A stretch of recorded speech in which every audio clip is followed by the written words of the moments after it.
Hello everyone and welcome back to the channel. No webcam today. Let's get right into it. Now, this video will be based on stylized texturing on Roblox, my own kind of spin and twist to it. It doesn't matter. It will still pass the standards of today on the anime game community. Now, first off, you need Substance Painter. Second off, you need to bake the high poly, which is going to be shown now, onto the low poly. Get everything ready.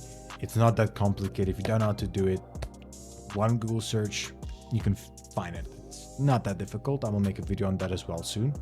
But once you have all that ready, just the texturing, a few things you need to know is that stylized don't just involve base colors. So it's not anime style where you just use a base color, sometimes just a roughness map to make it look cell shaded in a manner. It's more kind of realism based, where you use all the maps, usually make it so that the roughness makes it slightly glossy depending on the material. And I like to use blur slope modifier, I hope that is the correct name for it, to make it look stylized, actually hand painted in some cases. Now, the first thing we want to do is, I usually use two layers here. If you look on the right, the top layer, if you hold Alt and then just click it, it will only select one. Select roughness, put it all the way to the right. We can always tweak this later. If you select the base color we're going to use, let's actually call it base color so it's labeled properly. Oops, base color. This is just the base we're going to be working off of. It doesn't require that many layers. If you really want to be lazy, in this case, it's going to be Spartan element, so we need like a yellowish color. Let me see if it's anything good I can get from my image. I don't like how that looks. This is a little better. Let's make it a little more yellow. This is going to be more for metallic, so I would almost never suggest that you go full out, okay? Because with these values, you can't go any brighter. That's it, okay? Always go like here. You have the option to go a little brighter. Over here, you can go a little brighter. If you want to add highlights, you can go dark if you want completely. I use that for ambient occlusion as well, but we'll go around here. I feel like this color is pretty good. Now, outside of the base color, we are going to start off with a dirt generator. Now, depending on what color it is, I usually go a slightly similar shade and slightly darker. Okay, so slightly similar shade of color. So in this case, you could go green, I guess, but it depends on what type of environment they're in. For gold, I would go for more the warmer colors because of the way the sun reflects off of the material itself. So we're going to go for not red, but like a very exaggerated hot orange, darker-ish color. Now we're just gonna call this our dirt layer. Now you can put the dirt on top of all your other modifiers, all your other generators. The reason I put it down here is just because I want the other things we're adding to be on top of that. The lighting, the shadows. If you put the dirt on top, it's just going to look flat, in my opinion. So we're going to start off with the dirt, and if you have an actual good high poly that you baked on, then the dirt should look really good. So we're just going to add a black mask, and then we're going to add a generator. Then dirt modifier. Now we can play around with this, and whatever looks good to us is what we're going to keep. Okay, now we don't want it to be too much. We can always add the dirt modifier and filter with the blur slope so we can get that stylized look. You can change the quality, and that's just depending on like how dense you want it to be. I think 100 should be enough.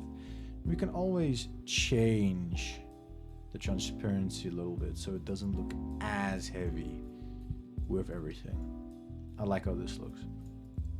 Now, after the dirt layer, we're just gonna add another fill layer here. We'll name it in a sec. Black mask.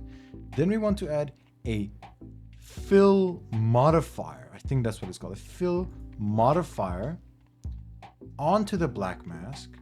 And in grayscale, we want to add the thickness map of this mesh that we baked. Okay. Now, if you add the levels as well, for those who don't know, you can change the values of it based on the thickness of the model. So in this case, we're just going to copy this color exactly and choose a lighter shade. Not too light, I feel like. We'll make it slightly over exaggerated so we can just see what we're doing. We can go back to our base color.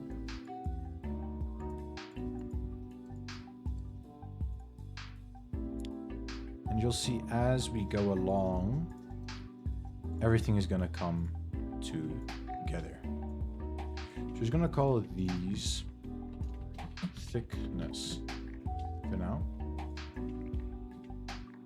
Add another fill layer. The more you add, the more you can actually control the value. So we can put it around there, I think. You can play around with the color. Like I said, this is just for gold. It could depends what you're going for. I don't want to make it too much. Like this, I would say.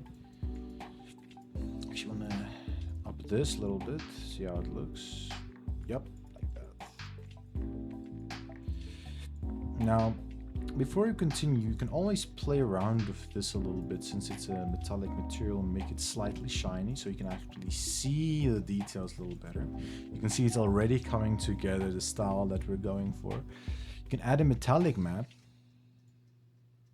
Bring it up slightly. I don't want to make it too much.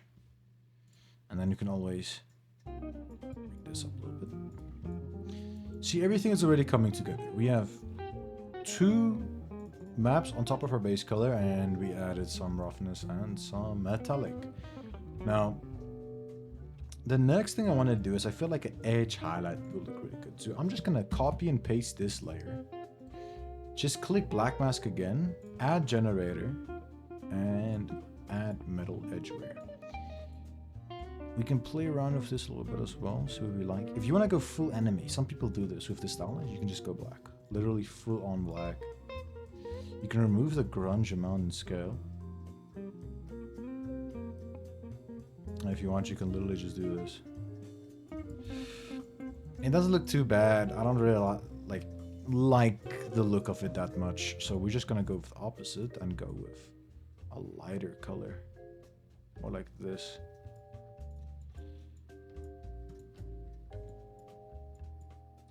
I think we should make our base color slightly darker. Maybe slightly more orange.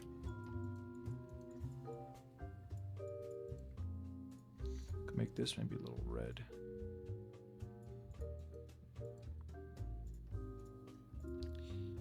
Let's see if we change this one's color.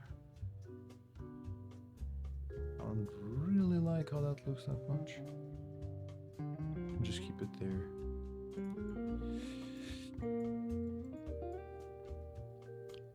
Move this around. No. Hold this edge. Just so we know what it is and what it does for us.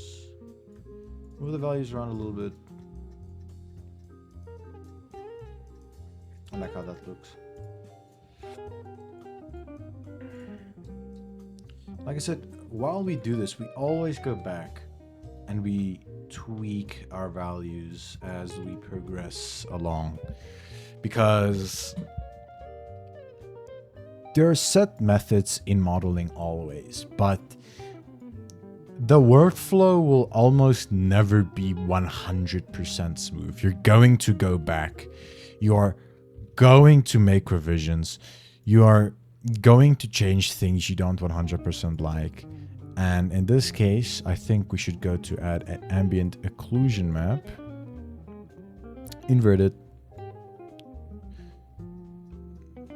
Slightly like this. Now, you could, I just want to add this. I don't know if I'm going to add it or not, but just an honorable mention. If you want to make anything look stylized, you take backlighting and you throw it on top. That's it. You go to material, edge intensity high, edge smoothness up. All of these can go to max. This will depend on how you want it to look. You can mess around with this, see what you like. And do I want to use this? We'll keep this at 10. Everything below this modifier. A little more. Every single thing below this modifier will be affected by it. So 35 should be fine. Like I say, you don't always have to use it. It just adds a little bit extra crisp to your assets. Really makes some of the things pop out a little bit. Now, the next thing we're going to add is I'm going to copy the dirt layer. You can just add a black mask so it removes everything. We're going to worry about the color in a sec. Generator. And we're going to add world space. Invert this. Now, what you notice this modifier does, if you don't know, is obviously, I'm pretty sure it works off the normals like the name says, but we use this to essentially add highlights or shadow. This is highlights, this is shadow. You could keep the red if you want to. I think slightly more orange. No, we're gonna keep it actually red. I don't want to make it too much. Like this kind of. I like that. I want to keep that reddish tint. And then we can go back. Make this a little lighter. If you really want to, actually what we could do is just my thought process. Copy. Ambient occlusion. Black mask. Generator.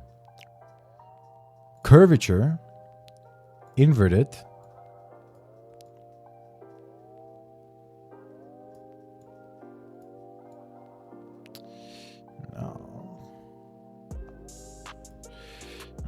I think it's this. And the filter we're going to add is, I think it was... Is it this one? I'll tell you in a second if I am positive that this was the one that I'm thinking about.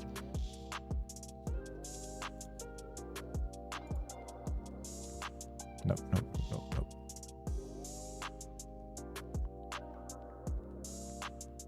Soft light.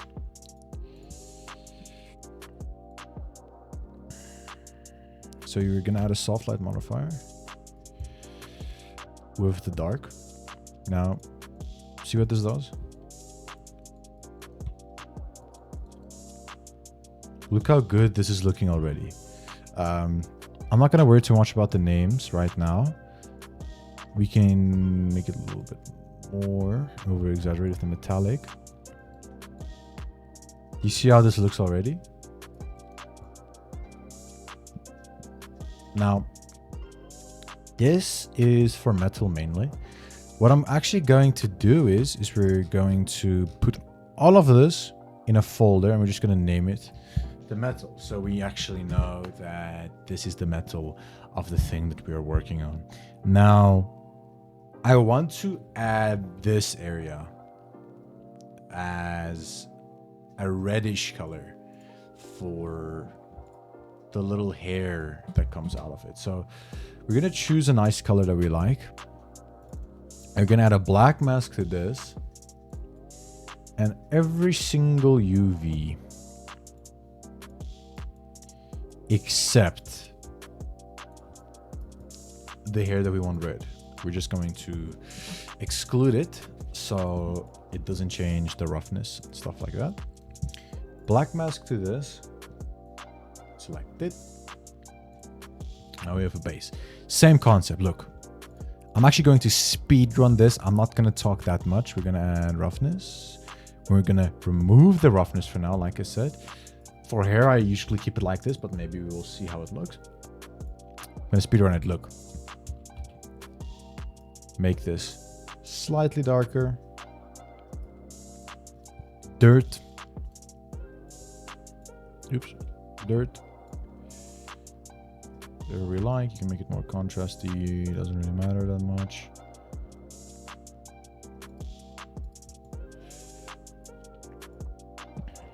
Next.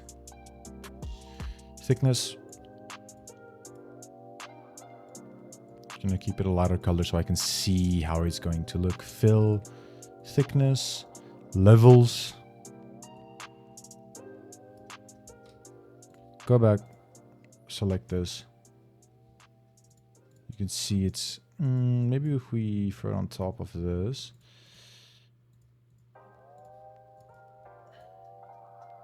Make this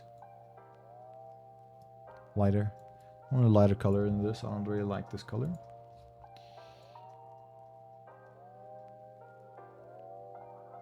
Something like this.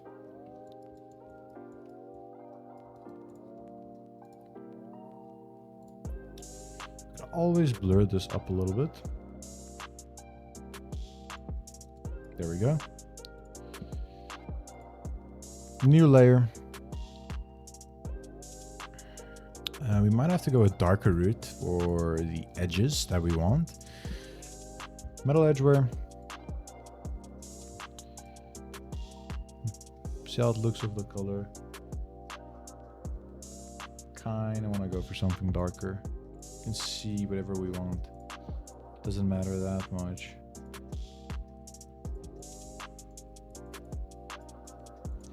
Go over here. Give it some roughness so we can see what's going on. Looks too clay for me, so I'm gonna just remove the roughness again. We add another layer. With space normals.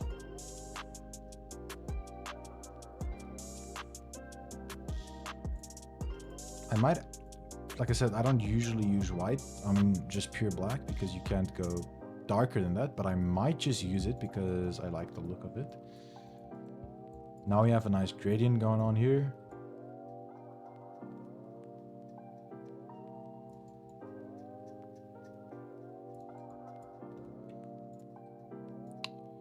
Move this up a little bit.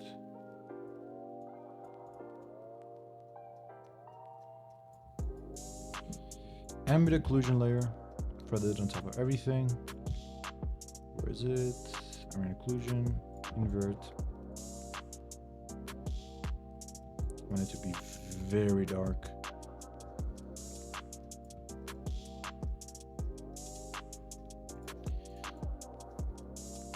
I like how this is coming out. If you really want to, you could add a fill layer with a height map to add some extra strands of hair. I'm gonna pause it and come back and I'll show you how that looks, but I'm not sure if I want to use it. Okay, we're back. So all I did in this case, I want to save this for a separate tutorial because there is a better method I found recently on making hair things, which I didn't use in this one, but you can essentially use planes to texture hairs onto some transparency. But all I did really was just add a fill layer with a fill modifier,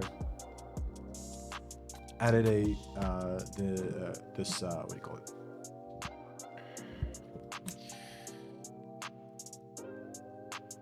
Damn, my brain just chooses not to work. But I added this on top the anisotropic noise. All I did is I made it dark, gave it some height. It doesn't really matter what direction it goes in that much. And I added a soft light filter, and I didn't make it that over excited, so I just brought it up to around here is fine. And I'm aware it doesn't go in the exact direction. If you actually want to go in the exact direction, your UVs, if you're gonna use it like this and generate it, you're gonna have to have your UVs exactly aligned. So if it's not, then it's just gonna look like this, like where it just goes in one direction, because that's essentially what it's doing. Or you could quite literally manually do it with a paintbrush, which I'm not gonna show you right now, because that is physically too tedious for me to do and worry on right now. Okay, so we're basically done. Your homework, if you want to practice this more, is just remember this, where you go from base color, dirt, thickness, edge, ambient occlusion, curvature. You can add another dirt later, like I did over here. Oh no, this is not the dirt later. This is the world space normals, with a layer on top of everything where you can control the roughness, the metallic. I would say around here's perfect. Too rough. Right here. I'm happy with this. I feel like all I need to do is make this a little more red, and then I'm done, because perfect. I'm very happy with this and how it turned out. I hope you enjoyed this tutorial. I will post again very soon. Let me know what you want to see, what you would like to know, and I will see you in the next one.